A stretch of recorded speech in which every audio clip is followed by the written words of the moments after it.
Everyone, welcome to Locked On Lakers for Monday. Brian Kamenetsky, Andy Kamenetsky. The Lakers pull off a big trade on Sunday. What comes next? That's the big question.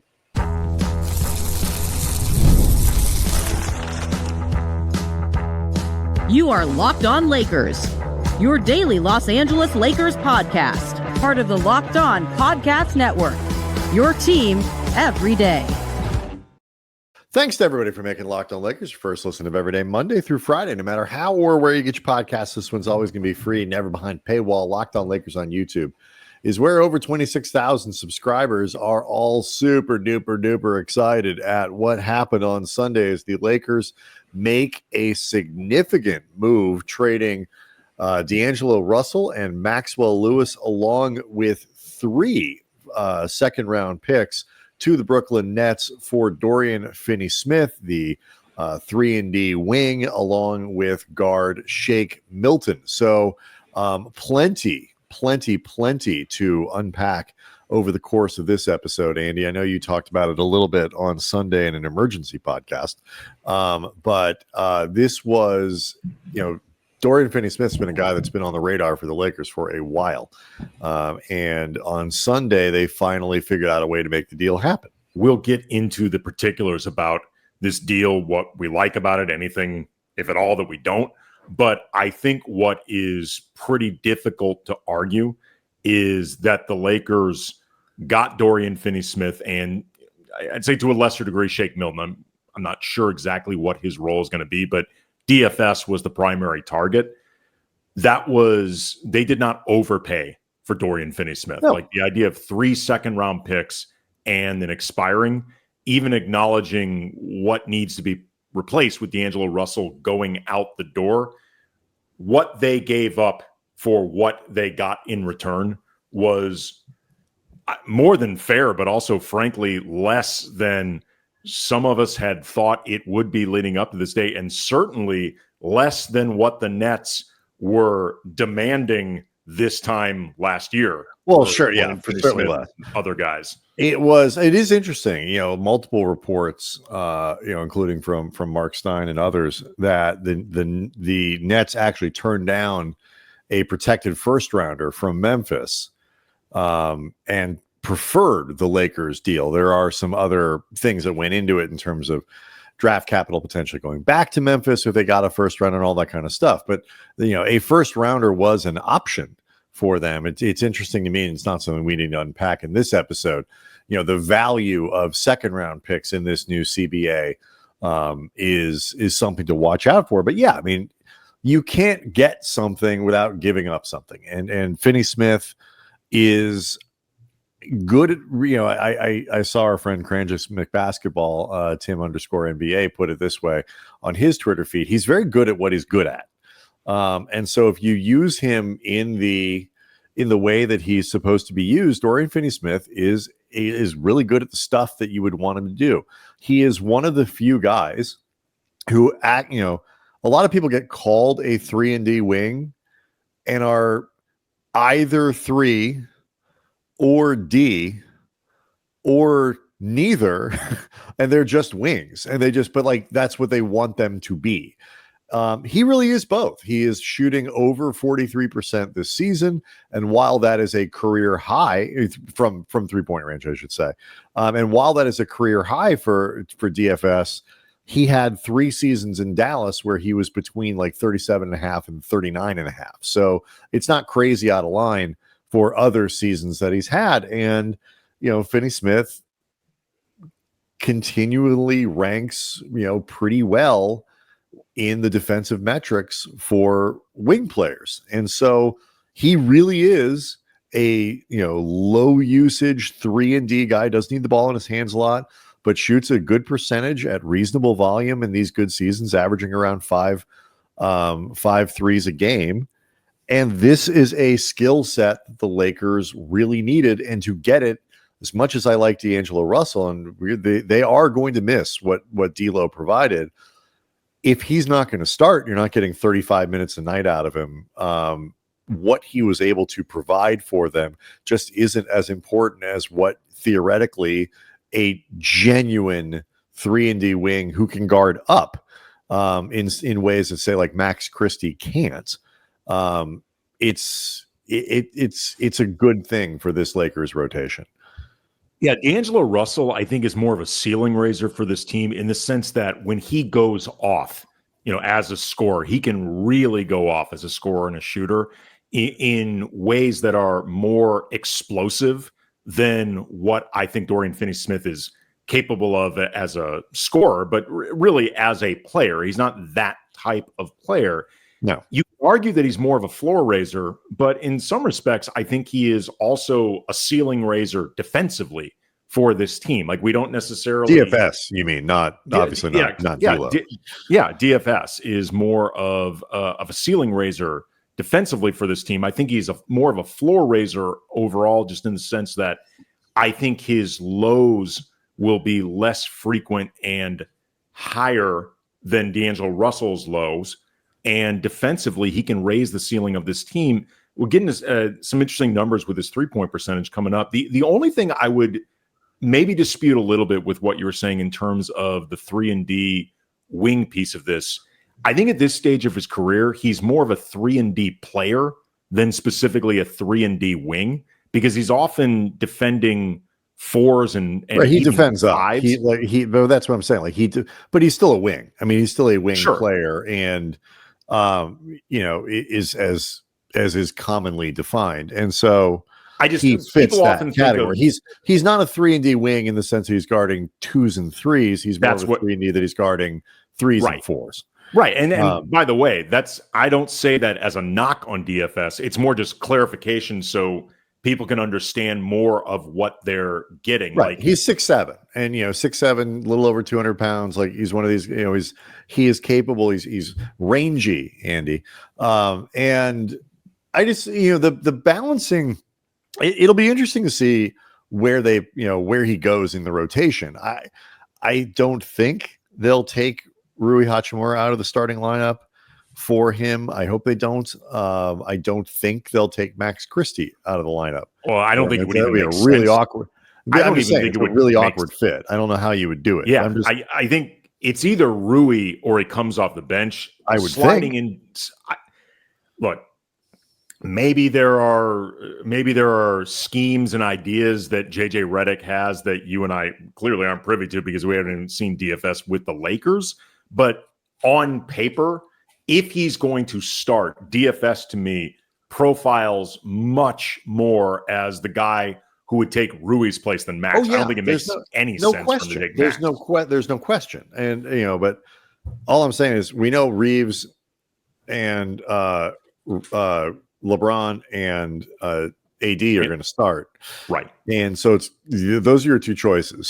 So, but I think when you start to look at the combinations that come off the bench and the versatility that it provides, the Lakers clearly believe, and I don't think it's an unreasonable thing. The Lakers clearly believe that the upgrade in defensive versatility will serve them better than the loss in playmaking. This is a team that is short on playmaking even when Russell was there, and they are even shorter on it now. I think the Milton acquisition is a smart one. I agree with you. I don't know if he's going to play necessarily unless somebody gets hurt. But if somebody did, you have a buffer between, Gabe Vincent and Jalen Hood-Schifino or Bronny, as like the next guys that would be sort of your playmakers if somebody gets hurt. Yeah, I mean, Reeves gets hurt or Vincent gets hurt or something like that. You have another credible replacement level or better guard that you can turn to keep things on the rails for as long as you need it to happen, as opposed to having to turn to either Hood-Schifino or Bronny or Quincy Olivari or someone. And so I think the Milton acquisition was a pretty smart little piece of this. Yeah, I definitely agree with you that it's a smart piece of it, and it's truly no harm, no foul.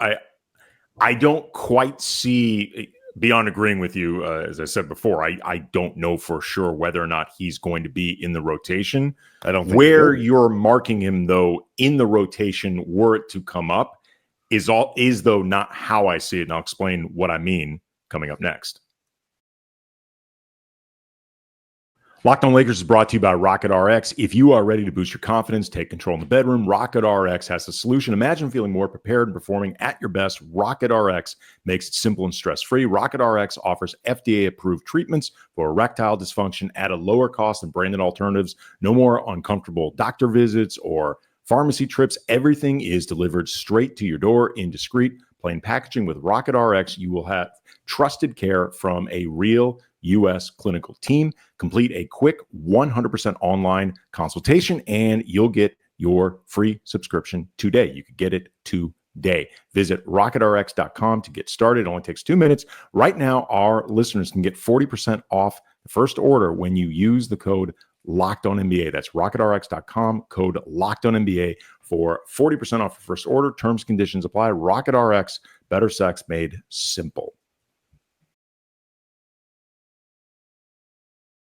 Were Shake Milton to end up with a role in the rotation, I actually see him more as a safeguard if Dalton Knecht continues to be very up and down as a bench scorer, particularly talked about this a lot, his struggles on the road versus at home. And we've, by the way, seen this bear out in the most recent home games for the Lakers, where Dalton Knecht has been considerably better than he was on the road.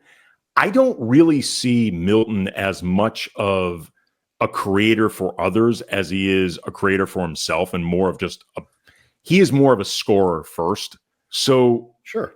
I mean, if Gabe Vincent were to struggle, I suppose Milton would be the next guy you'd look at, just because it's not going to be JFS most likely, and it's not going to be Bronny most likely. But in terms of where I see the more natural fit or need for Milton to get minutes, it would actually be as the guy to take Dalton's Knecht. Right, but that's role. assuming that nobody gets hurt. Like I don't think he's going to be in the rotation. Oh, I don't either. Everybody's healthy.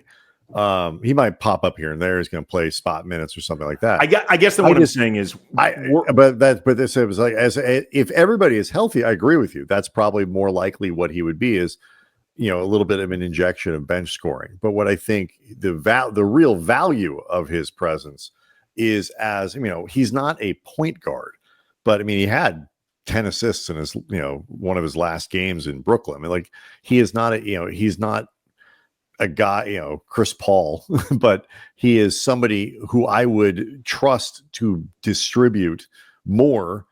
I think the Lakers would be more confident in having him on the floor than those guys. If you need to put him into service because Reeves is hurt, because Vincent is hurt, because whatever, like that, I think is the real value there, is you are still keeping a little bit of playmaking around so that you don't have to turn instantly to two guys, either in Bronny or Hood-Schifino, who are not ready for that role in a sort of primetime thing. And Milton is not great, but he is, you know, like I said, sort of replacement level, maybe a little bit better than that. Those two guys are worse than replacement level. So for sure. I mean, I'm not disagreeing with you, but that's I mean, if everybody is healthy, but I think his role changes, and is if people aren't. Sure. But, you know, so, you know, he is a smart acquisition, because if you trade away guards, it helps to get one back, because the Lakers now are thinner there, and are actually going to be, because one of the other bits of news going into the weekend was updates on, you know, Jackson Hayes, who was actually available on Saturday, just didn't play, and Christian Wood and Jared Vanderbilt, and the Lakers talking like those guys could be back this month at some point. Redick didn't put a time or a date on any of it, but it's certainly possible that those guys could be back. And so now the Lakers become pretty stacked in the front court. They got more guys than they can possibly play. But hopefully, at the very least, now you have backups for Anthony Davis that are a little more versatile, and you can choose between Hayes and Wood, which is kind of what they want to do. And you can deploy Vanderbilt maybe with Finney-Smith, and, like, you know, have some real lockdown defensive lineups, and, you know, you keep Max Crystal. You have a lot of options. What I think is the next part of this that is worth talking about is, like, what you're giving up. We talked about like sort of what you're giving up versus what you're getting, and the wing defense. You don't necessarily lose a lot of 3-point shooting because Finney-Smith has done well, maybe a little volume, but certainly a 3-point threat that is credible and has to be taken seriously. The Lakers will have to figure out how to compensate for a little bit of the playmaking. I get the impression, Andy, the last couple games of Austin Reeves has made them feel a little bit better in that regard. And the play of Gabe Vincent has made them feel like they are willing to make this trade-off. Again, because they really weren't getting the maximum leverage out of D'Lo anyway.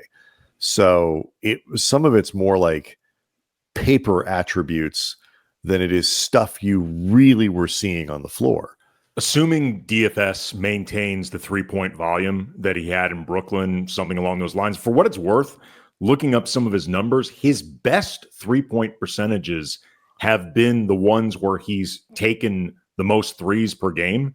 So clearly he's a guy that thrives the more shots that he gets to put up. And the Lakers need to take more threes, period. You know, the edict that JJ Redick has hope for with them taking more threes than they did last year has not really caught fire thus far. So maybe DFS being on this team can help a little bit along those lines. It's not going to hurt at the very least. I mean, he basically only takes 3-pointers. I mean, he is his shot volume is, in most seasons in the last, 4 or 5, it's been, anywhere from, 60 to 75% 3-pointers. And taking that a little bit further, breaking it down, the overwhelming majority of his threes are catch and shoot threes per NBA.com. Of the 5.4 attempts he takes per game, 5.2 were catch and shoot. Like, there's not much in the way of self-created, coming off screens, step backs or whatever. Like, but it also means he is a legit catch and shoot three. Yeah, and it is a big contrast to what they had with D'Lo. Like, he is not going to put the ball on the floor and create for other people. Right. But he is really good at those catch and shoot threes that the Lakers look to create pretty regularly. They don't always knock them down with the frequency that they like, or even create them with the frequency that they like, but it is something that they do like to generate. He's also been very good at above the break threes. He's been good this season with all three spots, but he has been particularly good above the break, which I think also is really good because some of the other guys who've been better, I think, in the corners, Dalton Connect, Gabe Vincent, Max Christie, it means that you can put DFS out there as another 3-point threat without taking the corner that somebody else would thrive in better. Like, it actually I think it gives you more of an ability to really spread around the entire arc and really space that floor. But it's something that he has done very well. Reading a report from Jovan Buha from The Athletic, breaking down some more of these numbers, 43.3%, as I said, on catch and shoot threes, but 48.1% on open threes, 42.5 on wide open threes. So he's just been very, very prolific this year, very effective at it. He's actually been shooting over, like you mentioned, the majority of his shots are from behind the arc, but his field goal percentage is among the highest of his career this season. So which makes sense because his 3-point percentage is the highest it's ever been. By his standards, he's been prolific as a scorer, but it's a good addition for this team. It makes them bigger too than they've been for a while. Just being able to put somebody else on this floor that is 6'6" or taller, that is a legit NBA player, much less, a way above average role player. And the Lakers have needed more size. Defensively, it makes them less susceptible defensively when they do switch to having really bad matchups on the other end of it. You switch and, even if you don't want to put, Finney-Smith on, point guards, shooting guards, things like that, when you come off of a switch and do it, you're not going to be left with as many really kind of grotesque mismatches. And so in that sense, it's going to make, it's going to make the Lakers better in that regard. And it's, it'll take a few games to figure this out.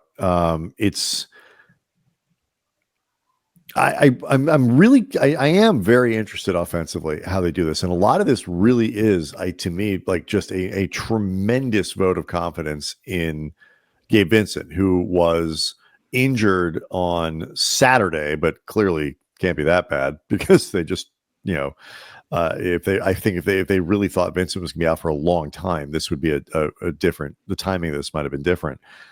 It is a belief that the guy that the Lakers have been seeing over the last couple of weeks, I should say, is the guy that is going to be here for the rest of the season. A credible offensive player who's hitting his 3-point shots and a very solid defender on that side of the ball. So, again, you're giving up playmaking, but you're thinking most of your minutes are going to be absorbed by LeBron and Austin Reeves. Those guys can both perform in that role at a higher level and focus more on offense because you've strengthened your defense with Max Christie in the starting lineup, and now the availability of Dorian Finney-Smith and more minutes for Gabe Vincent, and hopefully the return relatively soon of somebody like Jared Vanderbilt, so that LeBron and Austin Reeves can carry this additional burden, still play their role defensively, but not have as much to do. And so that I think is the formula we're working with here. I think it is in some ways a vote of confidence in Gabe Vincent, but I think it's an even bigger vote of confidence in Austin Reeves. Okay, and Austin, yeah. Yeah, I think it's actually as a playmaker, Austin, and as a defender and legitimacy, secondary scorer, third and dairy, fourth and dairy. Right, Christie as well. Yeah, right. And we can get it. We can get into the Reeves of it, and also what comes next. Is this a precursor for another move for the Lakers? That's next.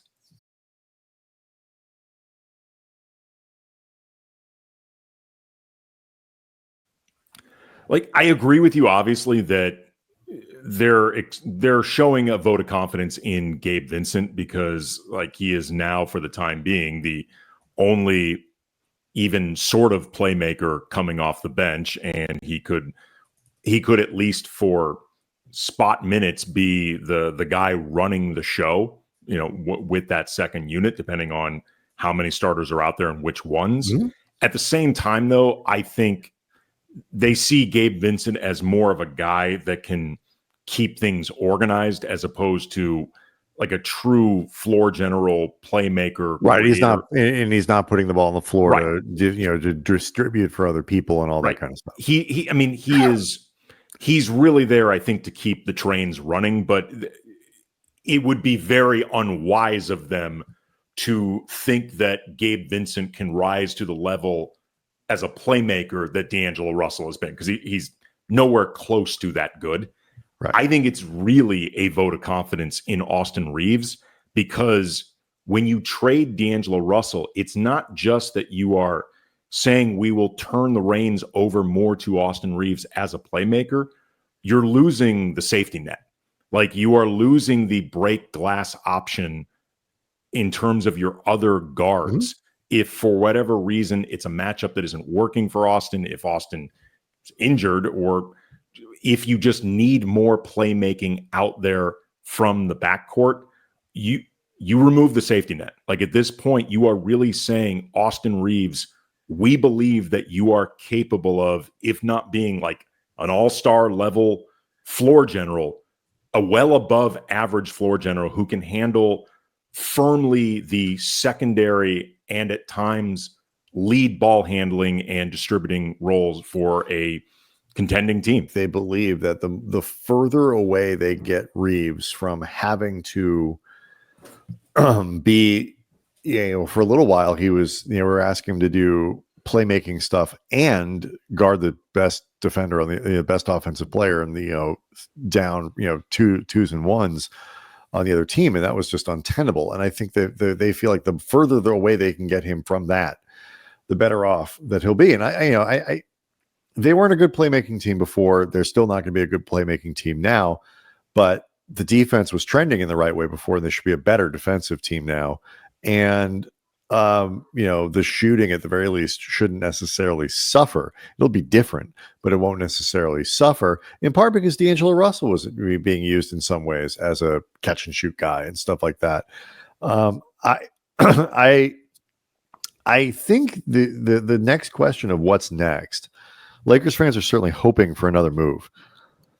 They traded their biggest contract. D'Angelo Russell is the biggest contract they had to trade. I mean, financially, the biggest one that they had.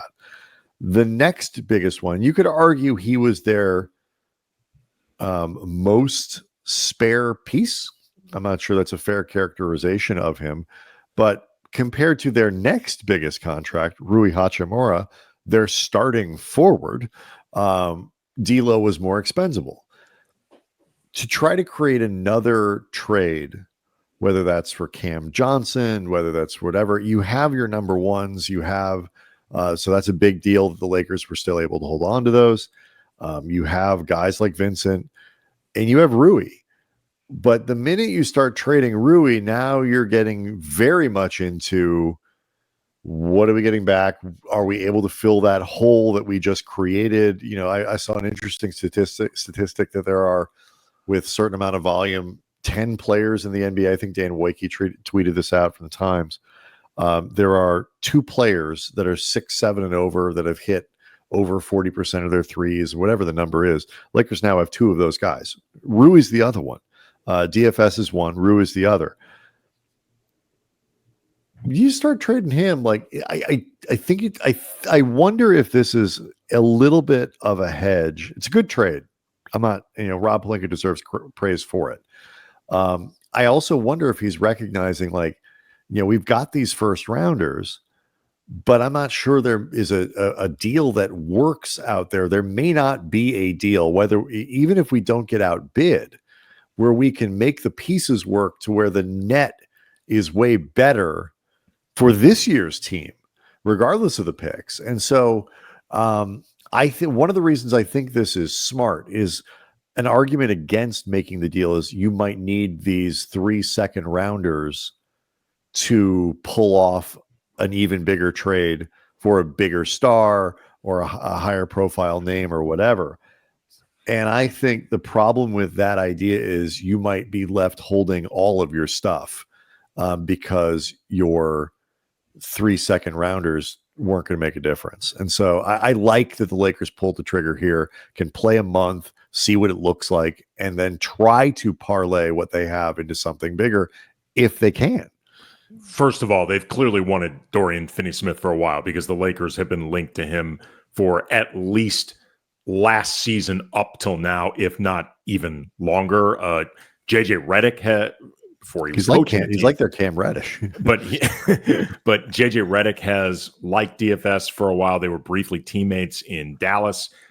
This has made the rounds on socials, but one of the Old Man in 3 episodes, Redick said about Dorian Finney-Smith, quote, "He does so many things that don't show up in a box score. He's just an awesome player. He's a player that can fit on any team in the NBA. I think he's incredibly valuable, great defender, hustles, makes all the right plays." So it is safe to assume they got a big thumbs up from Redick in terms of this deal for DFS. With moving D'Angelo Russell in this deal, it's like on one hand they maintain the 2 firsts that would be the most valuable for a trade, but they also lost the contract that would be the best conduit or lubricant for a trade with those 2 firsts. So it's a little bit of, I don't want to say robbing Peter to pay Paul, because I don't know if there were 2 options really out there to begin with. It's more robbing Peter to pay Paul in terms of overall, I don't know, flexibility to do something. Well, no, I think what you're getting at, Andy, the problem here is you can't pay Peter and Paul. Right. The Lakers don't have enough to pay both of those guys. Right. Only Peter can get paid, or only Paul can get paid, possibly. And the Lakers have to make a choice. And if you sit around and you wait for a deal where you aren't necessarily robbing Peter to pay Paul, you may end up paying nobody. Exactly. Neither guy is going to get paid. And potentially, look, and we were very critical of this notion of the Lakers only going quote unquote all in if they had a deal that made them, set them up for the future while also making them better in the present and all that. And I don't think what they did today, Sunday, I should say, is qualifies as going all in. That's No. the picks are really all in. It's still an aggressive move. Like those second rounders have value, and D'Lo's contract has value, and you can't trade any of those things twice. But and so we mocked it for like, well, obviously, yeah, if you can get a trade that's going to make you better later and now and fits everything you wanted to, sure, go do that. What do you do if that's not a choice? Right. And I think what we learned today is that the Lakers are willing, at least with some of their stuff, to make a trade and use capital on stuff that isn't necessary. Dorian Finney-Smith is necessarily somebody that's aligned to making the Lakers better as a sidekick for AD in 3 years. He's 31. He's 31. He's older than a lot of people think. He's been around for a while. And Shake Milton isn't, he's not old, but he's not like a 22-year-old either.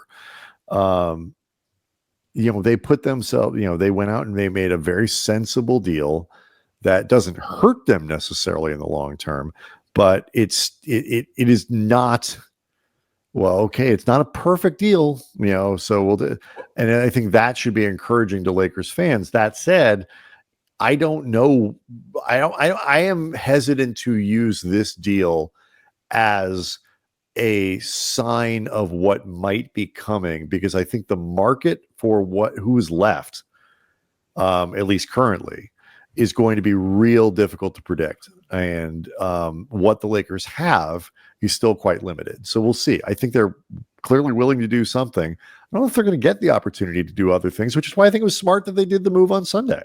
The thing that I ranted about last week during a show was the idea that the Lakers need to pick a lane.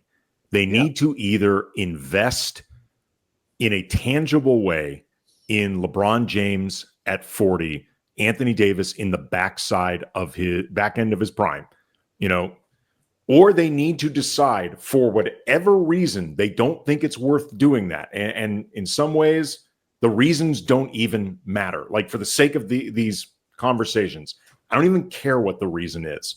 I may agree with it, I may not agree with it.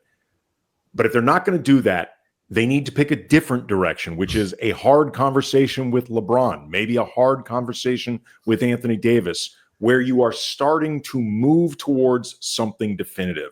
What would make no sense whatsoever would be to truly and openly just kick the can down the road, where it becomes very obvious that your main goal is to put asses in seats and to look, finger quotes, relevant. Yep. Like where you are a cosmetically important team, even though you're not really on the road to doing anything that actually matters. And before you know it, not only have you not truly attempted to maximize LeBron's time with the Lakers, you're going to see Anthony Davis's prime largely wasted as well. And I don't even mean wasted like how many titles did you win? And look, Russell Westbrook was the mother of all-in moves. Terrible idea, but you cannot accuse that of being not an aggressive swing.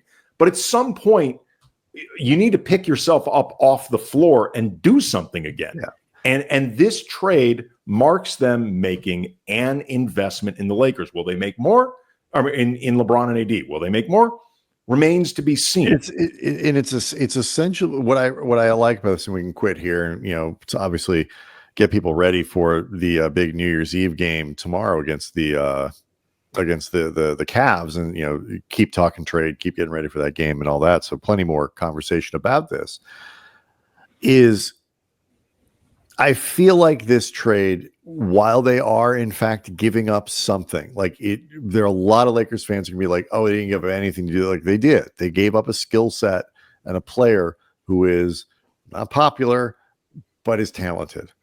But I feel like this is the type of deal, because of how it moves people around the rest of the roster and moves people around the rotation, that has the potential, at least, to have a little bit more of an impact than just the player that you're getting back. And so we'll see. The downstream impacts here could be pretty good. Locked On Lakers on YouTube. So good job, Rob Pelinka. We don't always say that on our show. So when it happens, we want to make sure that we're giving credit. Locked On Lakers on YouTube is where you can go hang out there with 26,000, getting near 27, who are, go sign up for the newsletter. Go to lockedondaily.com. Click on Locked On Lakers, and you have all kinds of analysis about things like this. And we'll see everyone tomorrow.